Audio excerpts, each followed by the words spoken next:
Hi, Dr. Christina here, the Picky PT, and I am here at Iron Keel near Kima, Texas to show you how to be picky about your core workout in the gym. So this core workout that I'm going to show you today is kind of more mid-level, so keep in mind that you only want to attempt this if you can do these exercises correctly without compensation. Otherwise, you should see a neuromuscular expert, a physical therapist who can show you how to bring the level of difficulty down to a challenge that's appropriate for you.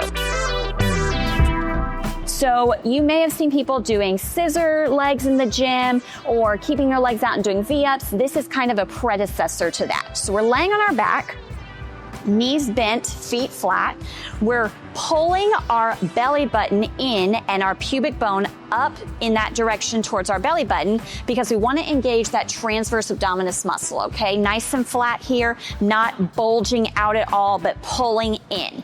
Maintaining that flatness, we're going to go ahead and kick one leg out. Now, the higher up and the shorter that kick is, the easier it's gonna be. So if you wanna make it easier, just kick up higher or don't kick out all the way to make it easier. If you're ready for more of a challenge, you're gonna kick out lower and longer away while maintaining the flatness of your core. If you start to bulge out at all, then you're going to be causing more pressure on your back and hurting yourself. So instead, we need to make sure that we're maintaining a nice flat core as we're doing this. One other compensation to watch out for is no dropping your pelvis towards that side as you're doing so. You want to keep things even as you kick out rather than having things tilt and drop, okay? So that is your leg kick out.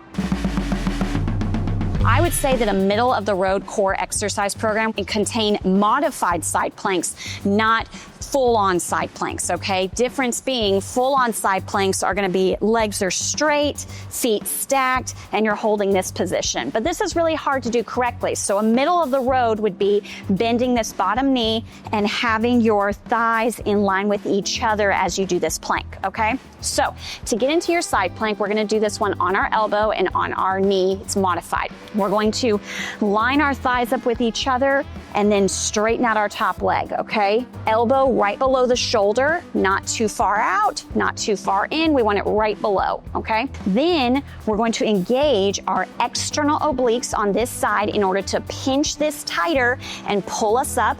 We're at the same time going to use our internal obliques on this side to lift us higher as we go up, all right? So pulling up with our external obliques and our internal obliques over here.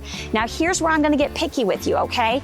We are not going to allow our back to arch in order to hold this position.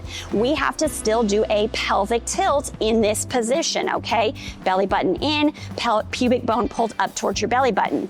We also don't want our rib flaring as we do this, kind of poking out. Instead, we've got to lock that rib down towards the back side, directly behind us, not lifting it too high up, but instead pulling it backwards, okay?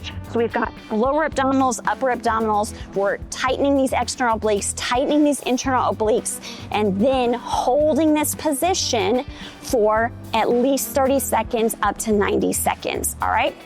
If you are noticing pain in your neck with this, make sure that you're not allowing your shoulder to crowd up, but instead using your shoulder blade to keep your shoulder away from your ear.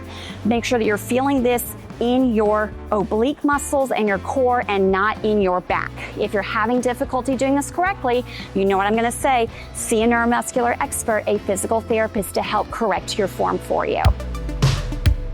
Now I get really picky with how people do bird dogs, so I'm gonna tell you about my biggest pet peeves that I see. All right, so first off, we're starting off on hands and knees, but we wanna make sure that our knees are directly below our hips and our hands are directly below our shoulders. So we're not starting out too far, we're starting directly underneath, okay?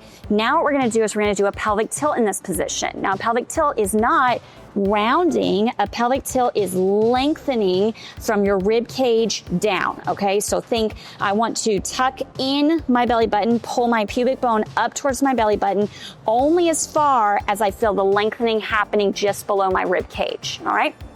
Holding this position and this length that you now gained, we're going to extend one arm and the opposite leg while maintaining the pelvic tilt that we gained, all right? We are not going to lift so high that we arch our back, all right? You're losing the core there. You're stretching your core out. You're not even engaging it as much as you should.